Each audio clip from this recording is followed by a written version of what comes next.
My name is Gansnett Stevenson. I'm a consultant with the North Carolina MBDA Business Center. Been working with them now for the past 3 years, and just really excited to be able to share the information.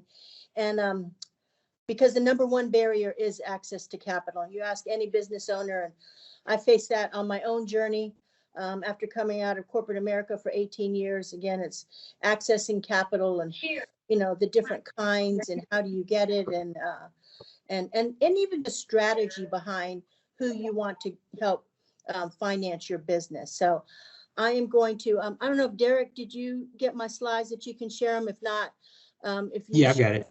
Oh, okay, great. If you would go ahead and show those slides. So today, actually, we're going to kick off a series.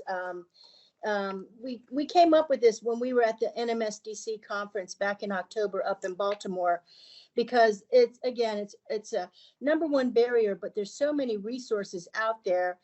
And I keep hearing, oh yeah, we support hub businesses, we support minority businesses, we can help you, we can help you. And yet the conversion stories on the flip end don't always match the outreach, in my opinion. So we developed this series to kind of do a little bit more of a drill down to help you understand the bigger picture of the resources that are available to you as a business owner. Next slide, please. So when you look at the types of capital, again, my few slides are just a big overview, and then we're going to go into the LISC presentation, okay? Because again, if there's one thing, I'm an Army veteran. I spent 10 years on active duty, but one of my biggest lessons from the Army is learning to always look at the big picture and understand where all your resources are, right? So in case you need to pivot left, right, forward, turn around, go back, whatever it is, understand the big picture. So when you look at the types of capital, whether it's a traditional bank, a CDFI, equity funding, or grants, there's always the cost of that money, right? That you're going to borrow, that you're going to utilize. And you need to understand what kind of capital is out there and how or can it work for you. Okay, next slide, please. So one of the concepts that we want to go into the next series, just to spread some breadcrumbs before you, is to understand the difference between debt financing and equity financing. People hear about crowdfunding to help you get your business going. But what I learned in my own journey, again, there's like 7 levels of equity financing. One, it's what you come up with, then the friends and family plan, and then as you get other people to invest in your business. And it does get to the point, hopefully you'll have that problem one day when you're big enough that you need to decide, to go with traditional debt financing or get into equity financing. Next slide, please. And these are the things that you're going to have to look at, right? When you start looking at equity, that is it really worth it? It is easier on the payroll sometimes, but there's a cost again for equity because you're giving up ownership, you're giving up some of the control. It might affect your certification as a minority or woman-owned business. So, but it is a great resource on that hand, right? And the evolution of equity funding, especially for MBE and for hub firms, is huge. There's a national association of minority equity providers, like 100 members, and where they're looking to invest their money. But again, there's requirements, but just to know that it's out there as a tool is very important as part of your growth strategy. Next slide, please. So with equity financing, debt financing, you have to really understand the pros and cons of what you're getting into. As I just mentioned, whether it's the loss of ownership, right? And that you have to pay it back if it's debt, versus the equity can look compelling because, it's not money off your ledgers, but you do have control that you're giving up, right? Now there's one more person or 2 more people at the table where you have to negotiate and make sure that expectations are met, right? And then there's tax implications. So again, understanding the pros and cons of equity financing is what we're going to help in the next session. Next, please. And then understanding the individual funding requirements. And that's, I'm excited about LISC and them coming to the table, because I've heard the name a lot of times, but I never took the time to understand what they actually did, right? But for some of these different capital funding programs, they have their requirements, right? You have to be certified maybe through NMSDC, or have to be an NC Hub firm, or a DBE, right? But when you do that, it can give you access. Those funding programs can give you access to different things. Like for COVID, for North Carolina, you had to be Hub certified, but it got you access to the retool program. And hundreds of our Hub firms, certified Hub firms, were able to access retool grants, right? That did not have to be repaid, $10,000 and $25,000 grants. They also give you access to programs for mentoring and supplier diversity or supplier development. Okay. And we also, that kind of complements what we always promote, that people do business with people they know. So if you're in a mentoring relationship or supplier development relationship, you know, now people know that you're serious about your business, that you're trying to address gaps and shortcomings, and be able to, you know, access funding. They know you're at the table and they get to know you. Next slide, please. And also, you need to understand the organization that says, oh, yes, we can provide funding, right? Do you know their footprint, what their loan caps are? How's their customer service, or even their rating, okay? Because again, I think too many times businesses approach it from an act of desperation. I need this money, so I'll go for this, even though they pay like huge finance charges, right?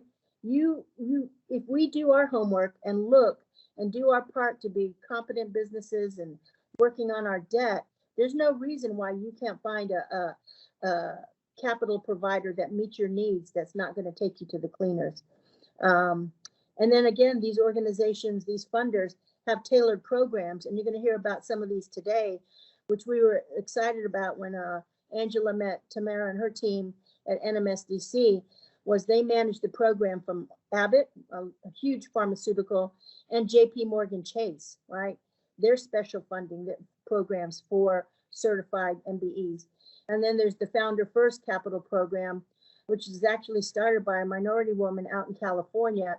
And now they're partnered with several certifying bodies across the US to help companies go through their debt, review their capital needs, match them with a funder, give them supplier development, and then they have access to a $5,000 grant. And there's other criteria, but the programs are out there, okay? Next. So also knowing the SBA lenders. And this actually, I don't know if Bert's on the call. Bert Carrington is a former corporate supplier diversity peer of mine. He ran the Financial Services Roundtable for NMSDC, and he brought up this latest report. These are the top SBA small business lending folks. And again, they're non-depository. These are not traditional banks. They're non-bank lenders. And these are the top 4 in lending. And when you get a copy of the slides, you'll be able to click on the link. But they've added 4 new non-deposit banks to be resources, and just really trying to expand on giving access to capital, again, from a non-lending bank. So this is the first time since these SBLCs have come online that they've added new lenders. But again, it's exciting to see the expansion and the access that's available. So I'm here if you need me. Oh, okay, great. Here. Thanks, Bert. Yeah, Bert's going to do a class for us. He just doesn't know it yet. So, so a wealth of knowledge, just a wealth of knowledge. So, you know, he signed up. He's a client of the MBDA, but actually he's also teaching us about money and his journey. So this Show Me the Money series is really going to, I think, be very helpful. We're going to kick it off with LISC, which I'm really excited about. We had a chance to meet with the team and understand the programs. And so having a chance to promote it, I'm really excited. So Tamara, I don't know if you're kicking it off or or who's kicking it off, but just real excited for you and your team to be here. We appreciate it. Tamara Underwood is the small business underwriter for economic development lending, and just really excited to have you and your team here. So thank you. Thank you, Annette, and hello, everybody, and thank you for this great opportunity. I'm actually going to share my screen. I'm really the backup gig and the technologist here. The leading person here is Jay Bennett, who's our senior business development officer for LISC, and he and I specifically work very closely on supplier diversity programs at LISC. So we're kind of a team of two. So what I'm going to do is share my screen, and then I am going to kick it over to Jay as soon as I've got that sorted out. Yes, good morning, everyone, and thank you, Annette and Angela, for having us. Again, Jay Bennett, Senior Business Development Officer here at LISC, responsible for sourcing and structuring loans for underserved entrepreneurs. I work very closely with Tamara. We actually started on the same day and actually have a nickname in the office, TamJ. We work a lot on supplier diversity, our loans for diverse suppliers. And it's not often that you get an underwriter that has compassion for the entrepreneur and is looking to go behind the numbers to try to figure out how to make a deal work. So I'm very, very honored and blessed to be able to work with Tamara on a day-to-day basis. You can go to the next slide. Okay, so this is just the general outline of what we're hoping to cover with you all today. Introductions, we want to do an overview of who LISC is, what we do. Then we want to drill down on small business lending and how that works at LISC. Provide some recent examples, because sometimes you learn more by looking at a real deal in terms of what we do and how we do it and how we might be able to help your business. We'll run you through our process, how to get prepared, next steps, and then we'll open up for questions at the end. So before we do all the talking, we wanted to learn a little bit more about you. So if you don't mind, I know a lot of you have been putting your names and addresses in the chat, but maybe if you just let us know where your business is located and the name of it, so we just get a sense of who's here.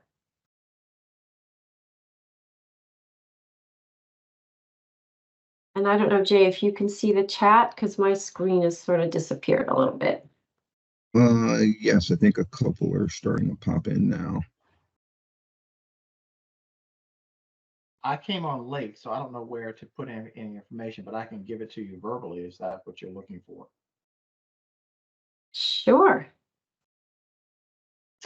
So my name is Bert Carrington, and I'm actually doing an acquisition roll-up strategy of multiple businesses into one. I'm a former supplier professional, worked at Bank of America, Wachovia, before turning Wells Fargo, and SunTrust Bank. So I've been in financial services all my career. And so I'm looking to actually buy up to 30 companies over the next 5 years and roll them all up, and then do an exit strategy on them. So I came to LISC for seeing capital. So that's a little bit of background. I am based out of Atlanta, so our home base will be Atlanta. I'm in North Carolina right now, so please forgive my background and my. I'm actually taking care of some family who went through some medical issues, and so I'm here for that. But that's a little bit about my background and what I'm doing. Great, thank you. And we'll text you that information also. We can add it. So wonderful. Okay, well, thank you for sharing that. So next, Jay is going to talk about our mission. Yes. There we go. LISC mission: together with residents and partners, LISC forges resilient and inclusive communities of opportunity across America. Great places to live, work, visit, do business, and raise families. And if you kind of sum all that up, we really exist to bring impact to underserved communities. And, sort of the way we've done that since 1979 when we were founded, We've invested over $29.7 billion. That $29 billion has leveraged an additional $82 billion in investment, follow on in additional capital. That went into almost 500,000 homes, 81 million square feet of commercial, retail, and community space.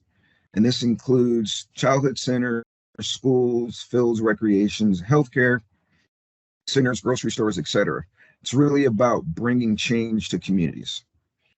Currently 548 million in net assets, and we do this with an eye on risk and being able to manage risk in our portfolio. And you'll notice that LISC has a S&P rating of AA. So we're actually able to go into the institutional markets and raise capital to then deploy into the communities we serve. And so with that, and this is a little bit of a repeat, almost 500,000 affordable homes for more than 1 million people, 515 schools have been supported, 452 fields and recreational centers, opportunity centers with a financial basis in terms of financial education and support in that regard, food and health related centers. And what we're here to talk about today is we have 33 million small business portfolio at the present time. And our reach is truly nationwide. We have 38 offices across the country, over 2,000 partners. We have 3 national affiliates, and we have a rural program. So if you don't see your town's name on here, that doesn't mean we don't support you. We have an office in Charlotte, which is nearby. I know it's a bit of a competitor, but no matter, we cover these areas with these offices that we've set up. And now for small business specifically. Yeah, so small business is a group within the bigger LISC umbrella. But we specifically were set up to support businesses in low to moderate income to forge resilient and inclusive communities, driving capital, again, to make change. How can we help underserved entrepreneurs scale their business, develop generational wealth in their communities, provide job opportunities and upward mobility? That's what we're here to do.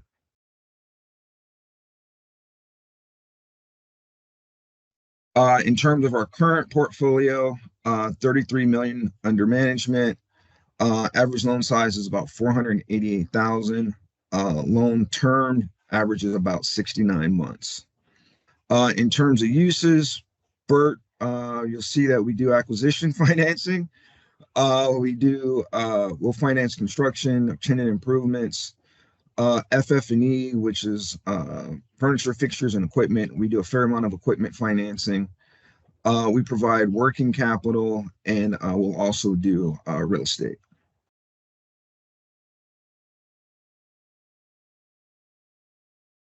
In terms of the products or the buckets, you'll see, again, the permanent working capital. We can go up to 500,000. Loan term or loan amount term is usually up to 3 years. We will take collateral.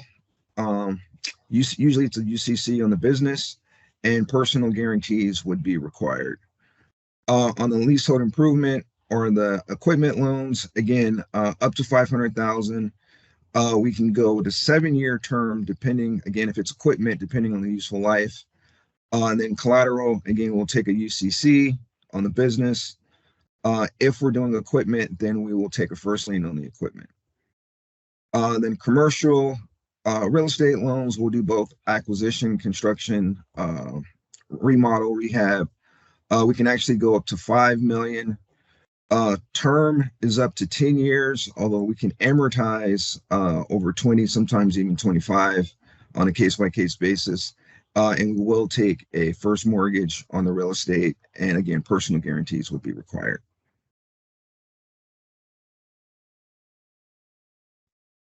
General criteria that we look for in the businesses that we work with, typically at least 2 years in business, revenue greater than 250,000. We typically will underwrite to a global debt service coverage ratio 1.2.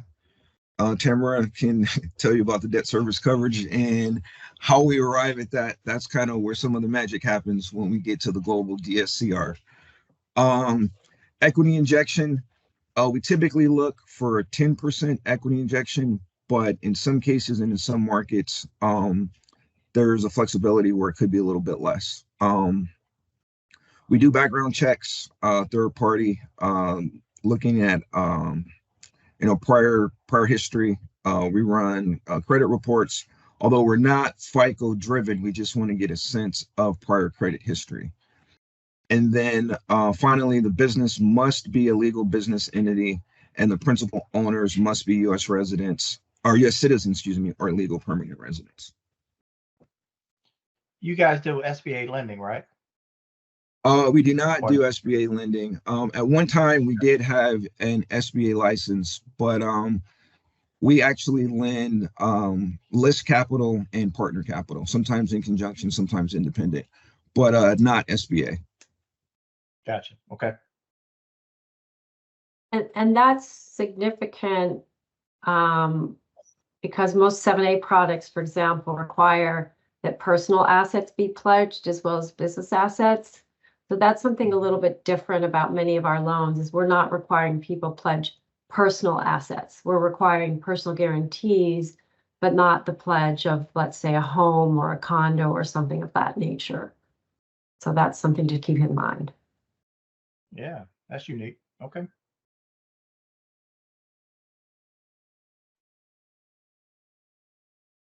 So now we'll get into a couple of loan examples. Tamara will take the first one, and then I'll do the next two.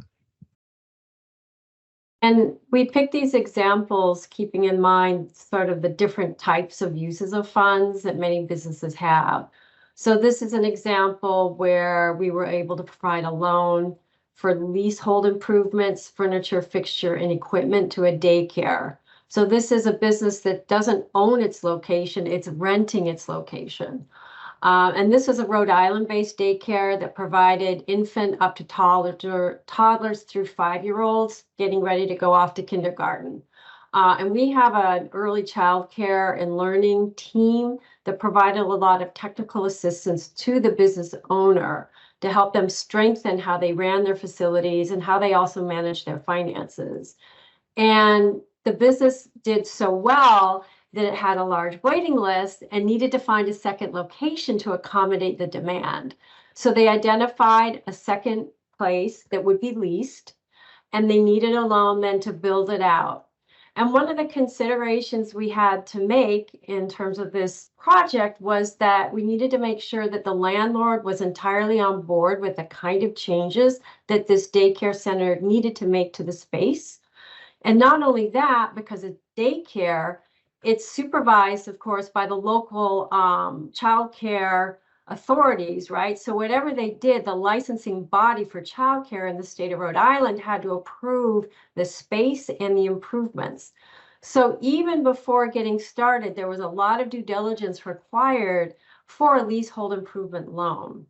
The renovation budget obviously needed to be studied very carefully. The general contractor had to be vetted to make sure, again, the plans and specifications and the budget were realistic. We then managed the disbursement of funds to the general contractor throughout the process. So once every month, the contractor would put in a request for reimbursement and we would review it. Somebody send somebody out to inspect it, approve the disbursement, and go from there. One of the other things in leasehold improvement loans, again, this applies to whether you have a restaurant or an attorney's office or a daycare, is that our repayment period on the loan can't exceed the length of the lease that the business has agreed to with the landlord.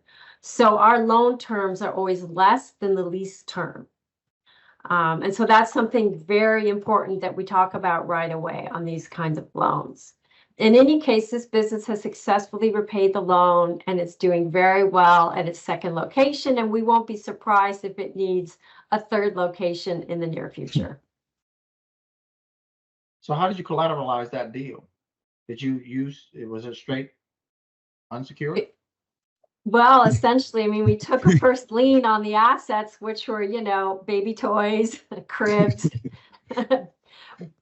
Essentially bouncy unsecured. ball, castles. So you could say it's kind of sort of unsecured, but we did take a UCC lien on what was there. Right. Okay. So you can do more customized deals, so to speak, without having a whole lot of collateral. Possibly. Exactly. Case specific, of course. Yes, Okay, got yes. So in the case of this business, for example, we didn't require that they pledge their personal residence to secure this loan, right? We took the assets that were in the business. And, yes, if you're going to try and resell those assets in 5 years' time in a liquidation scenario, there really wouldn't be much value there. And so that's the kind of risk we're willing to take to support these businesses and these target communities and businesses who have traditionally had a harder time perhaps getting traditional capital. Good to know. And I guess the point too is that you'll see that we're working with businesses that are moving along the capital continuum, meaning they've been in operation for more than 2 years. There are a lot of terrific microlenders in the market who support that early stage, and we're kind of in the middle. We're coming midway through their journey to growth. So that's just something to kind of emphasize. So on to the next example. Yes, this is a company called Tranquil Research based in Houston, Texas. Was actually with the business owner last week at Abbott headquarters for a diversity symposium. Great entrepreneur. The company provides clinical trials for diverse populations. And he's one of the only clinical trial research facilities that focuses on recruiting diverse populations. So if you can imagine new studies or new medicines are coming out, it's important that there's diversity in population in those studies to figure out what are the effects of those. And Kareem's done an excellent job in scaling the business. But one of the things that happened was as he was winning contracts, he would win the contract, he would do the work, but he wouldn't get paid for 90 days, or it might be 120 days. So again, he's trying to scale up the business, but his cash is tight. So, how many more contracts could he reasonably take on, knowing that there was that lag? In this case, we were able to provide a $500,000 permanent working capital loan. Cash dropped straight to the balance sheet, but it helped him manage and bridge through that contract life cycle from the time you win the contract to the time you do the work to the time you ultimately get paid. And again, because we made that loan, he was able to build up cash reserves to kind of take him through those lean periods going forward as new contract opportunities surfaced. I'm going to go to the next one. Yep. This is another deal that we closed in Southern California. This loan was for almost $8 million, $7.8 million, to a woman-owned clothing designer and manufacturer. They were looking to expand their facility and provide better conditions for their workers. In this particular case, they wanted to maintain and recruit the individuals that are in their community. And so in addition to the work areas, they built in some, for lack of a better word, welfare areas to make it more comfortable for the employees as they came into work. In this case, the company had been looking for the right real estate. They ultimately found the location during the pandemic. The company was doing well financially, but felt they weren't getting the right service or the right opportunities from their local bank. We were able to step in conjunction with a special program we have here in Los Angeles. We were able to close this loan for $7.8 million. So that sort of gives you a flavor of leasehold improvement and equipment loans, working capital loans, and then owner-occupied real estate loans. That kind of runs the gamut of what we're able to do. So let's talk about the process. On to Jay. Bert, you're hired. You can do the underwriting process for us. Hey, I can, No, we can tag team on the presentation. How about that? there it is. There it is. We'll recruit you for the next one. There you go. So again, walking through our process, we really start with what we call discovery. And this is an opportunity for you to get to know Lisk and for Lisk to get to know your business. We want to know, some history about the business, kind of why you got in business. We want to know about you as an entrepreneur, or learn more about you as an entrepreneur. Kind of why did you step into the business? And then understand kind of your sales process. Going back to the Tranquil conversation, it was through this discovery that we really felt or found out the pain points that was really impacting his business. There were some other things that he wanted to do to grow, but that was the real touch point that needed to be addressed in that case. And that came out during discovery. And from discovery, we move into underwriting. That's all the spreadsheets and credit reports and all that stuff. Tamara handles the heavy lift there. But once we figured out during discovery that we want to take a next step, then we'll collect information again and move into the underwriting stage. Following underwriting, we do credit review. That's when the deal actually goes to committee. We make a decision. Challenges are made to the assumptions, and then ultimately we'll find out if there's any follow-up information that we need post-credit committee. Assuming that we've got a green light to move forward, then we'll move into kind of the more formal or final due diligence process to make the final credit decision. And then lastly is the closing stage. I'm sure that's the stage that everybody on this call is most interested in. Oh, yes.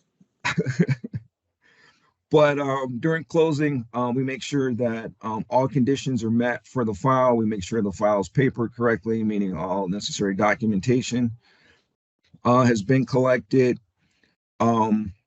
And then we also do all the final due diligence. So we check for state licenses, make sure the business is in compliance. There's no issues there before we actually wire out funds. Question for you. Oh, I'll let you finish that. And then finally, post-closing, funds have been wired, money's in the bank, everything's done. You'll never hear from us again. No, just kidding. At this stage is asset management. So we will stay in contact with the business.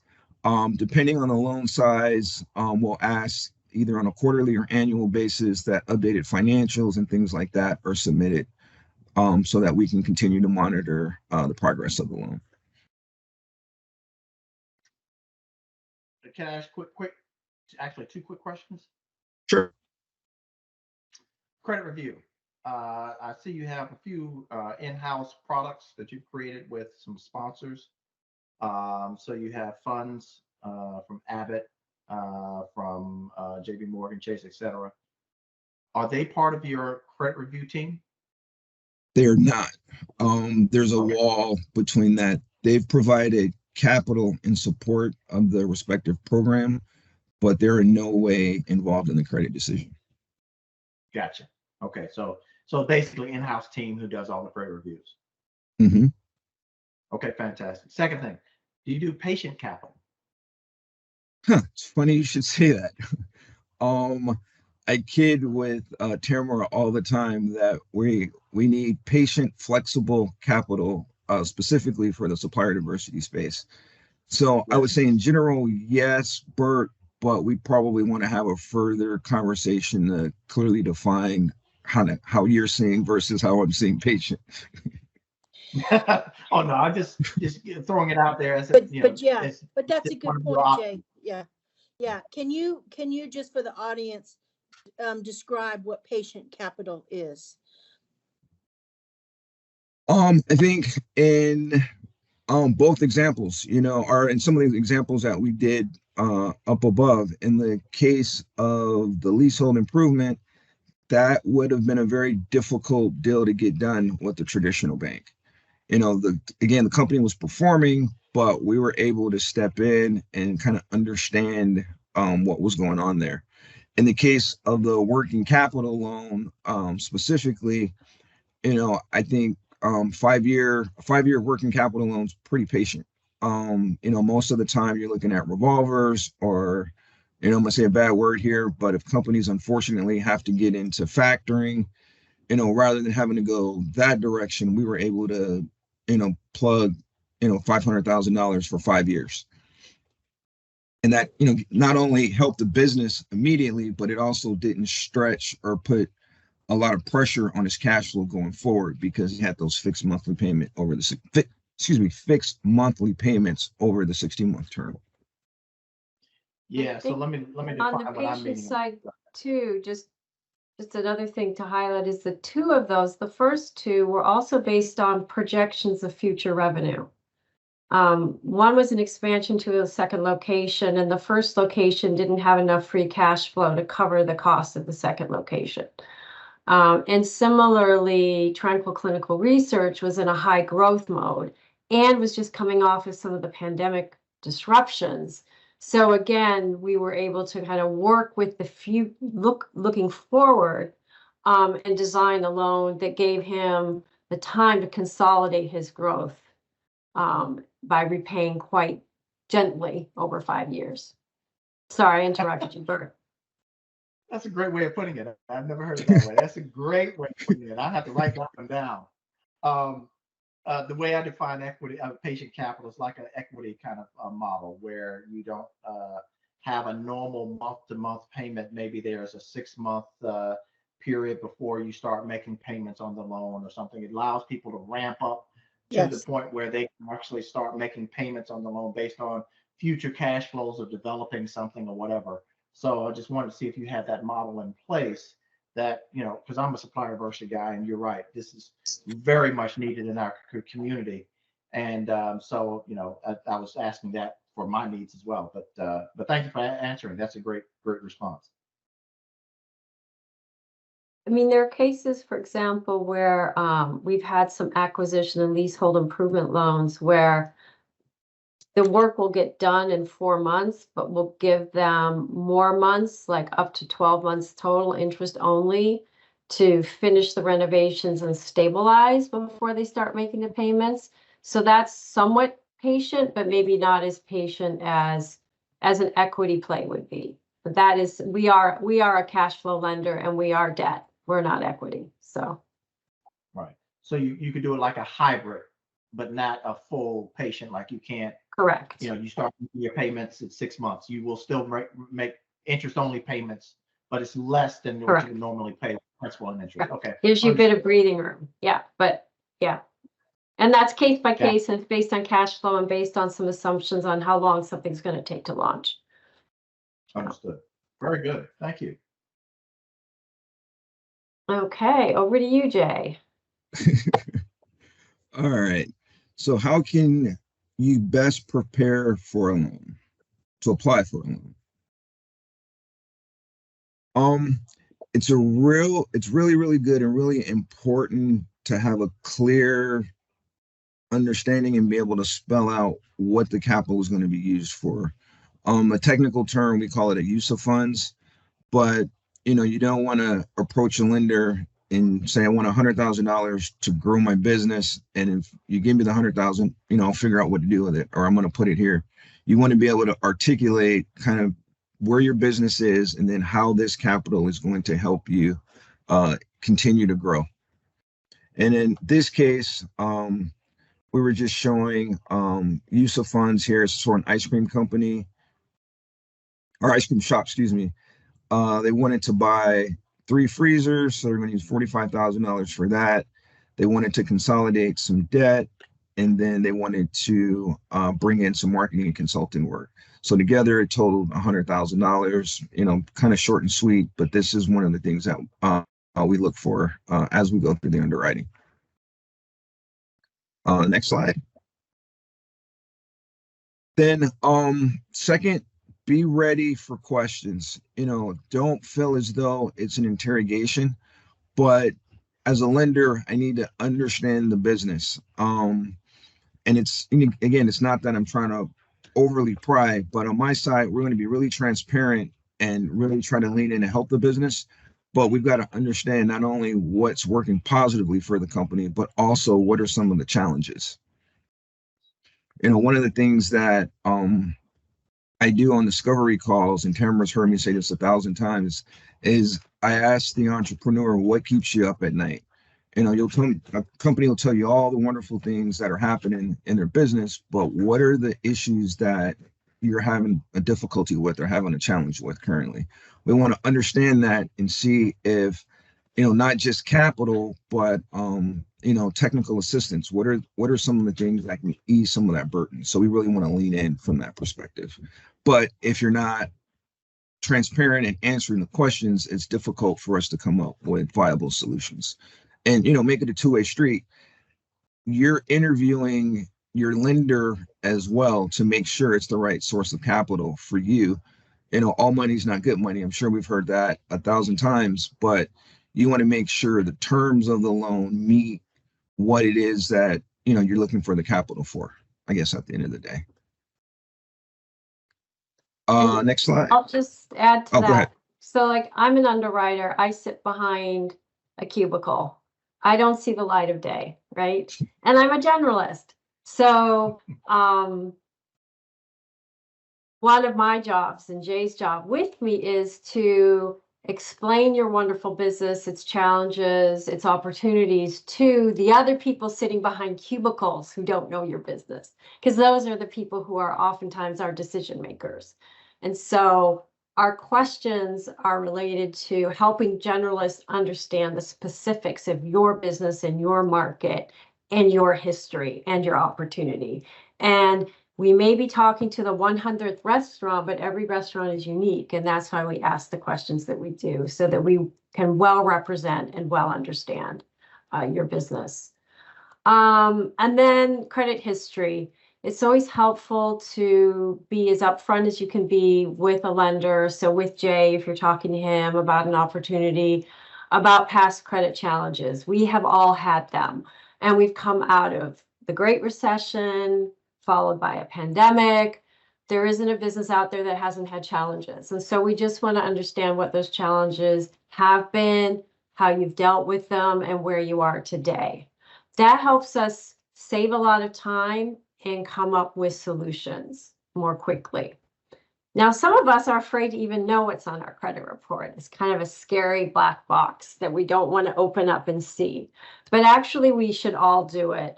And most lenders, again, are looking at personal credit. They're looking at business credit, but they're also, putting a lot of emphasis on personal.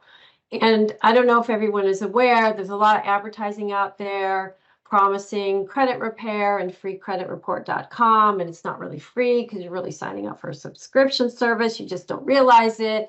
But you can truly get one free credit report once a year from each of the 3 credit bureaus, which are TransUnion, Experian, and Equifax, via this website, annualcreditreport.com.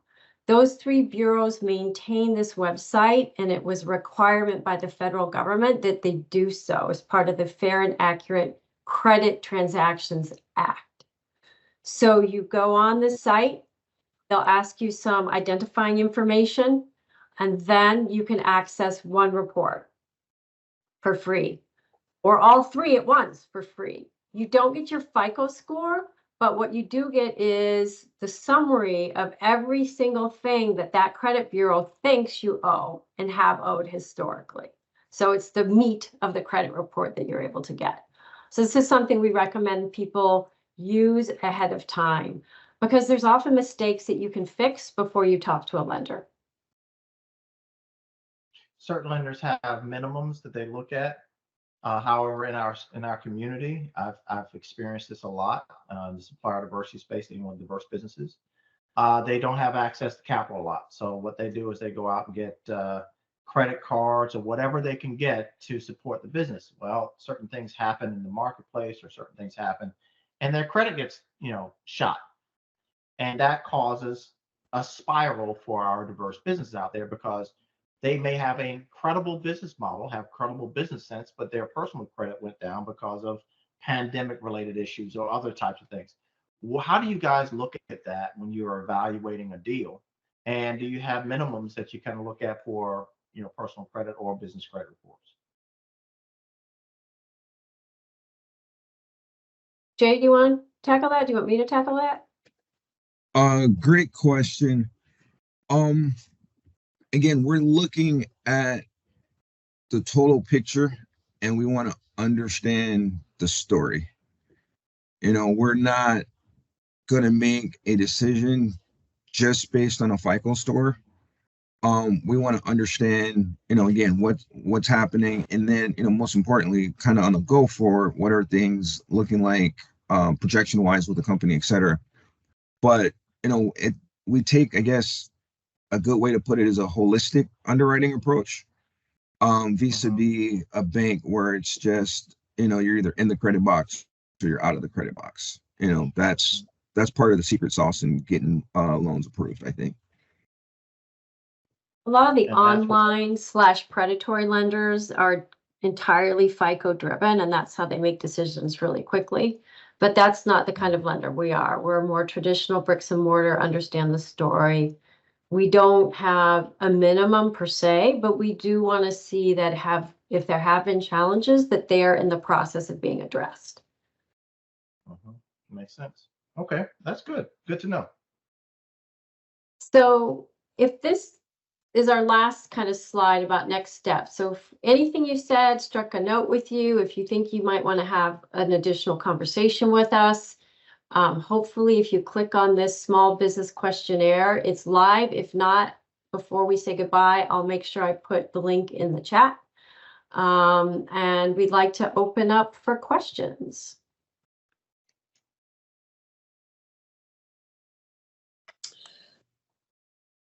Derek or Angela, can you see the questions in the chat? I thought I saw one or two.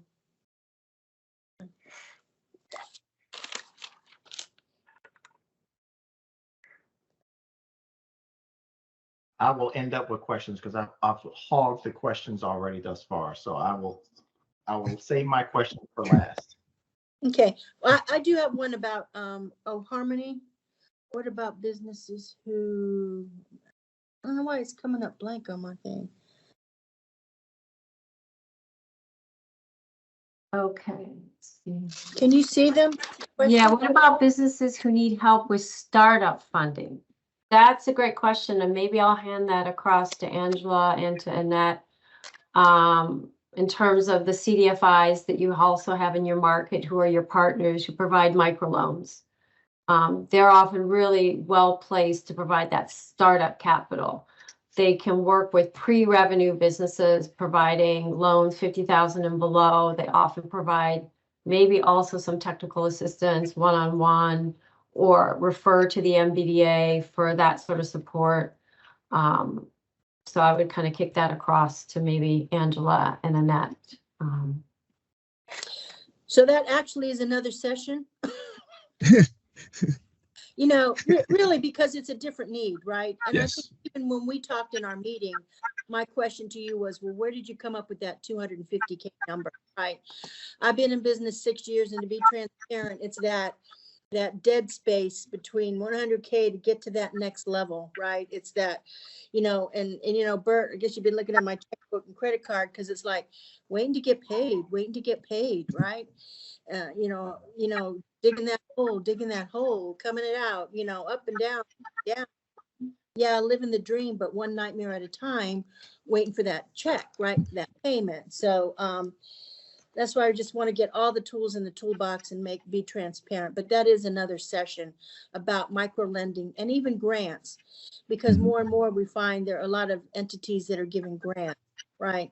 Now, some of it's being challenged, but there are still several out there, women and minorities, and it's like, people want to do stuff with their money, leave them alone, but that is a whole nother presentation also about, being grant ready and what do you have to pay back or not. So if we could table that for another session, but it's, Yeah, it's a different pot of money. Yeah. But again, I think the key is being prepared.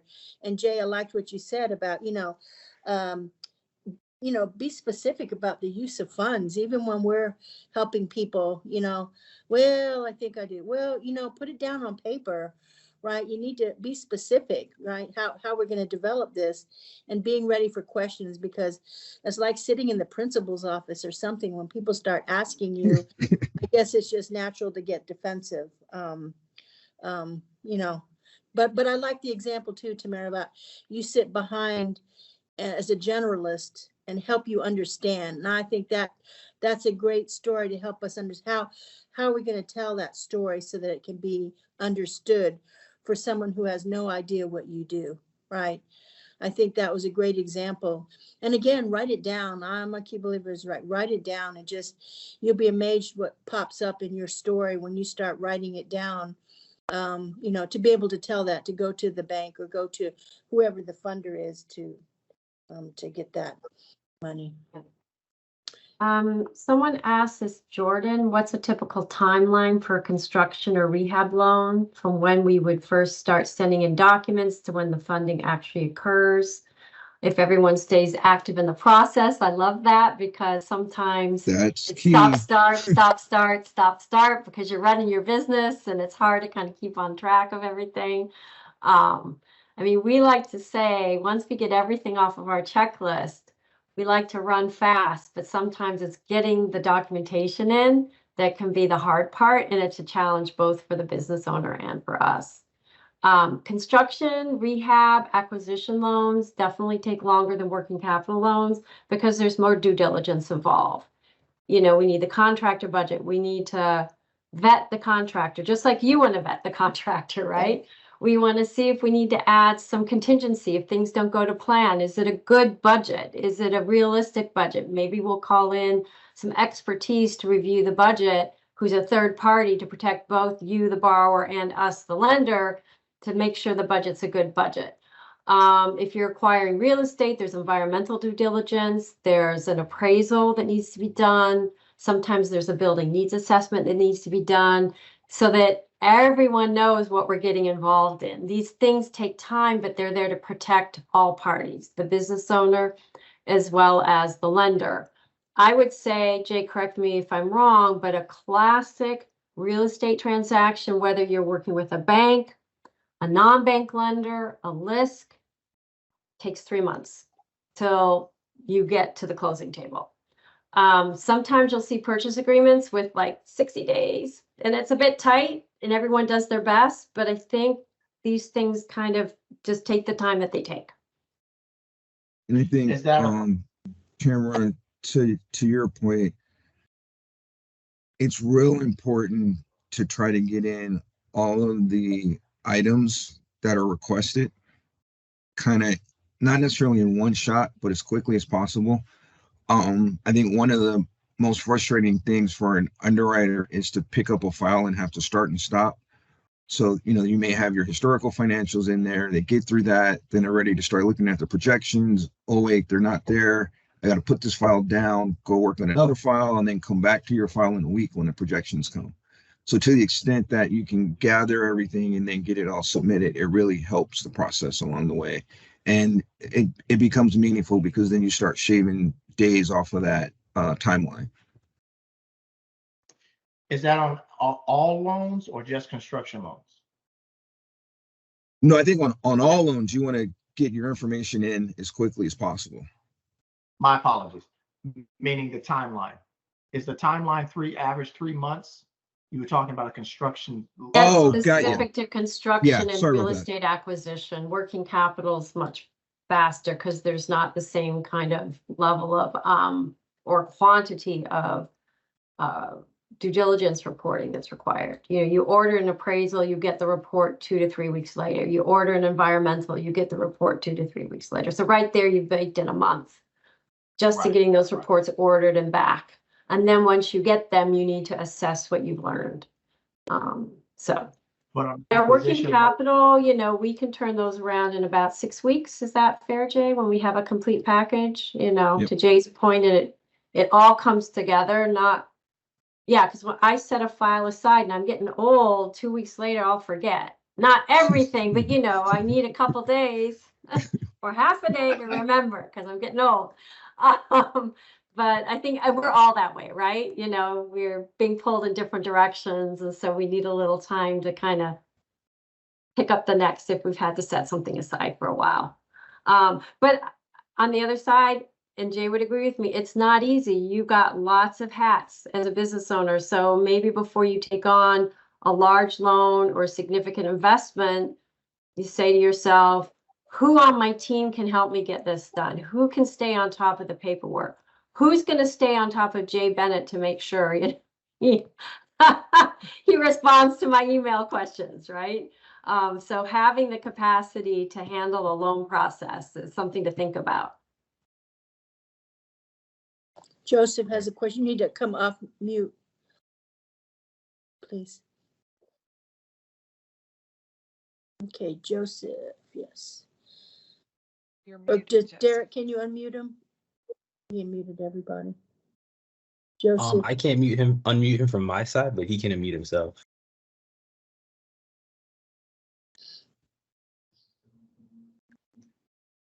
All right, sorry about that. I'm used to Zoom. This is a different set. Listen, the reason I wanted to share some things. Most people know about the Small Business Administration, the SBA, but a lot of people don't know about the Small Business Majority. Are y'all familiar with the Small Business Majority? So the Small Business Majority is an entity in DC that meets with lawmakers regarding legislation that affects small businesses per state. As of June 1st of last year, I became the Small Business Majority representative for the state of North Carolina.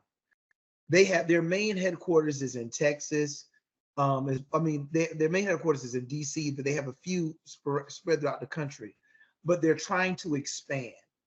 And what I've been trying to gauge is the best way to, on a high level, make the connections necessary that would be fruitful for small businesses. And so for me, we meet monthly. And so I'm able to have access to legislation news before it becomes national news. We meet every month, but we were actually at the White House in September for a week, meeting with senators and so on. So I wanted to be a pipeline of information that I'm learning to businesses in the state, as well as what I need to bring to lawmakers and say, these things need to be addressed. And who would I need to connect with you all that would be best to begin some type of relationship? Why don't we talk offline, Joseph, because there may be some synergies, and I don't want to waste your time. So I want to make sure, as I understand a little bit better, who best within List to connect you with. But definitely willing to have that conversation. Excellent. Excellent. Thank you so much. And I'll shoot you an email, and I look forward to that connection. You got it. Thank you. Hey there, and Shay McIntyre again, and Joseph, we certainly would like to connect with you also, just to find out about some of the things that are going on and see how we can also support and maybe to connect to some resources as well.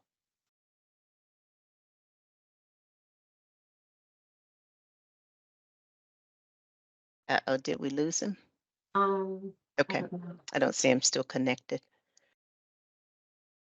I was just scrolling back up because we missed some questions. Do we work with consultants and tech companies? Yes, we do. Some of our working capital loans have supported those kind of companies that are doing business with the likes of Abbott or other healthcare companies. It doesn't have to be Abbott, but absolutely. And I saw a question also about idle loans. Typically we would ask that you get a subordination from the SBA. That process may be changing a little bit, but typically that's what at least in the past, the SBA had been supportive in subordinating those loans to senior lenders. So we would typically ask for that. so what changes you think are coming, or what makes you say that? Is it reading the tea leaves? Uh, recent, very, very recent experience. We received some Um, tea leaves in the mail. yeah, I need to go pull some tea leaves. Without getting too deep in the weeds on this one, but we had a recent request when the client went in for the subordination that the SBA asked for them to make a pay down on the idle loan. They weren't specific on the amount, and we're not quite sure if that's an anomaly or more of a process going forward. But like I said, in the past, they've been accommodative with subordinations. Gotcha. Thank you. Tamara, I may have stepped away for a second, so I'm not sure if you guys went over or explained the initiative that you have with JP Morgan and Abbott. Can you give a quick overview of that? Sure, Jay. You can do Abbott, I'll do JPMC. How's that sound? Okay, I'll do Abbott. I was actually just at Abbott's headquarters last week with some of their supplier diversity leaders. But we have a $37.5 million fund with Abbott. Total 25 million of that capital is specifically for making loans, kind of most of what we talked about here today. And we also do have a level of technical assistance that we provide, or technical assistance that we have rolled in that we can utilize those funds for. Also within that overall Abbott LISC program, there's something that we call growth capital, but it's, you're gonna love this, Bert. It's a 0% loan, but it has to be used for certain purposes. It's not working capital, can't be used for equipment, can't be used for real estate. It's more for things that will help the business to scale, having to pay for like certifications, compliance, bonding for construction, things like that. Again, capital that is not readily available in the market. We can go up to $250,000 to help support that activity. Interesting. Always good when you hear free money. So on that Abbott one, then is there a time frame, or how long has that program been going on? Is it till it's drawn down, or how is that going? Because I thought it was for companies that are doing business in the healthcare industry. I'm sorry, I did not. Thank you, Annette. I did not specify that. For the Abbott program in particular, they're looking for companies that are either doing business in healthcare or looking to do business in healthcare. So there is a caveat. And then when Tamara talks about the JP Morgan, that one's a little bit more general. But the Abbott initiative does tie specific to healthcare or healthcare related companies. And that just one other thing that you have to be a healthcare Right. provider, right? Right. You could be selling paper clips to your local VA hospital, if that makes sense. Right, or a lawn care provider. Or lawn care. Oh, right. Yeah, Absolutely. we have a Yeah, landscaping yes. company in Chicago that has some healthcare center work. Yeah. Right. And it's not Abbott specific, meaning it's not a contract with them. It could be anyone in the healthcare space. Yes. Gotcha. It's designed to lift all boats within the sector. It's not designed to help Abbott get suppliers at all. And again, they don't see your financials. They don't know who you are. There's a very thick wall between LISC and Abbott. And that was some of the things that we talked about, was that some of the other basic requirements was the 250K in revenue, I think, and that you have to be NMSDC certified. I think that was another criteria. Yeah, after we have the one pager that we can send out after this. Yeah. Yeah. Yeah, because some of the companies we were talking to, again, part of the, know the requirements, because it sounds good, but there are some requirements, right, for that. Yeah. And so generally. And I just want to say, for the Abbott program, you do not have to have a specific certification, Okay. but we are hoping that you're moving in that direction. Gotcha. But it's not, but you do need to be diverse zone, disabled, veteran owned, those general kind of categories outlined. but you Right. don't necessarily have to have the alphabet soup at the bottom of your resume yet. Okay, yeah. Yet. Okay. So how is that going with this, the drawdown on that? I'm not sure how long it's been a program with Abbott. Has it been a year? I mean, is the We're draw, into our third year, and what we're working on right now is the drawdown. You know, we haven't drawn everything down yet, so it's likely to continue beyond that. So, but that's something we're working on right now. So is to so see it's how still much? around, the money's still available, you know, y'all come and Okay. apply. For sure. Yeah. And then JPMC is, it's not specific to healthcare, but it is to support diverse suppliers doing business. It's business to business. So it's not business to consumers, it's business to business supplier diversity. And it's not tied to a specific sector. And it is more like that growth capital at 0% that Jay described. And I think the other thing that stuck out for me on that one was that no sole proprietors for JP Morgan Chase. Because we have a lot of consultants. Yeah, I mean, clients. that's kind of a reporting thing. So we see people who come in who are reporting on their Schedule C as a single member LLC. What the expectation is they make that transition to report on a 1065, you know, so that going forward, you've got a history of your balance sheet as well as your income statement as part of that kind of moving to the next level in terms of your financial monitoring and reporting. Okay, I kind of understood what you said, but not really. Okay, So so sole proprietors, you know, you can, many of us who start our businesses, right? It's kind of, we started on a lark and we're not really sure. And oh my goodness, we're making some money. So we report that revenue on our personal tax return, on our Right. federal tax return. There's a specific schedule where Right. you can report a sole proprietorship. Right. And you're often reporting it under your personal social security number, Right. right? And a lot of us get started that way. So the idea is that's not how it's always going to be. That's maybe a first step in your business life cycle. And then a lot of people then become what they call a single member LLC, meaning I'm an LLC, I've registered with my local state as such, but I'm still reporting on my personal tax return. So what that means is you're only reporting your revenues and expenses. You're not reporting about your engine room, which is your balance sheet, which is your accumulated assets and liabilities that allows you to get up every day and open your doors and run yourself. So, and so that's another level of maturity in terms of how you report and how you look at your business. Is not only to be reporting just on the money in, the money out every year, but having that snapshot view at any point in time on what you're worth, what you own and what you owe. And so that's kind of the thinking behind when they say no sole proprietorships. Really what they're hoping for is to work with businesses who they still may be owned by only one person, but it's about how they're doing their financial statements, how they're reporting, and just moving into, you know, reporting as a C corporation or an S corporation or reporting as a limited liability company. So, Okay. Did I answer that better? Yes. Thank you.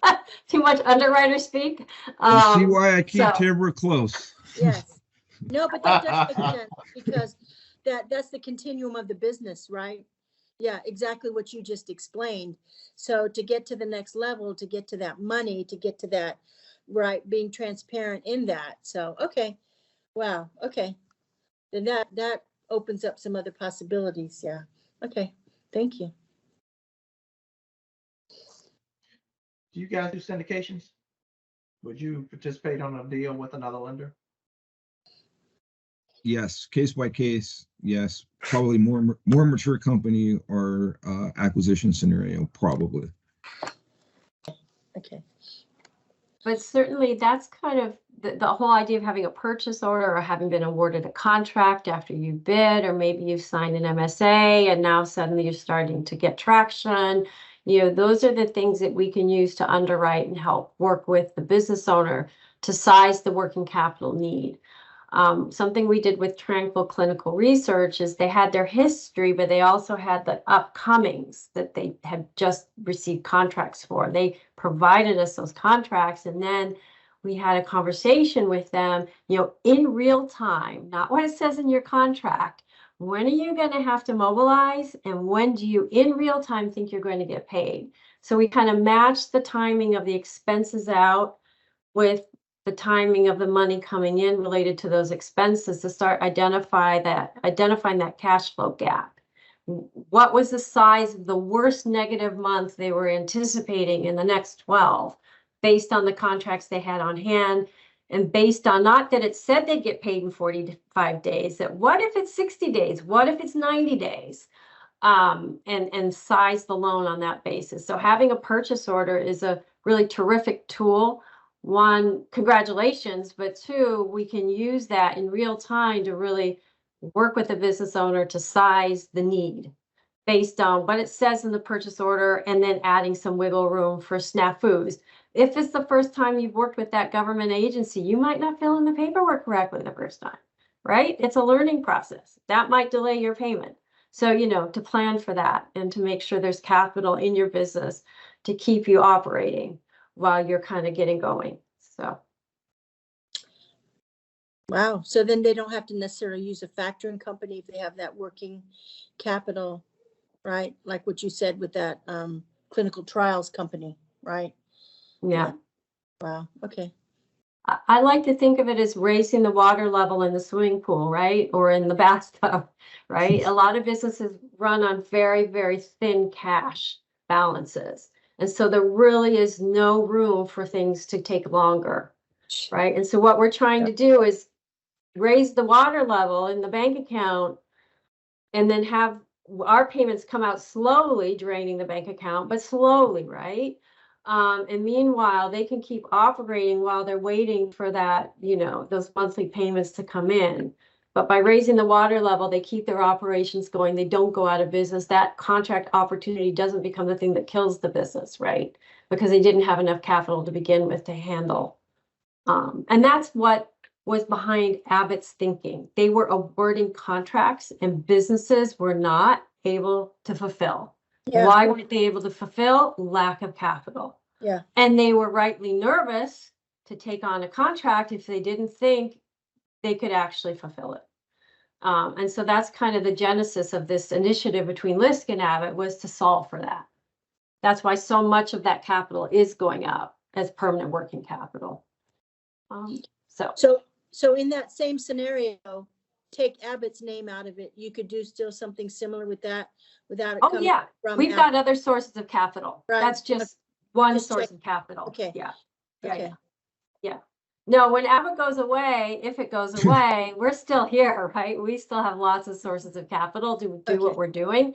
And we're very committed to supplier diversity, and to supporting suppliers, getting these contracts with government and corporate. So.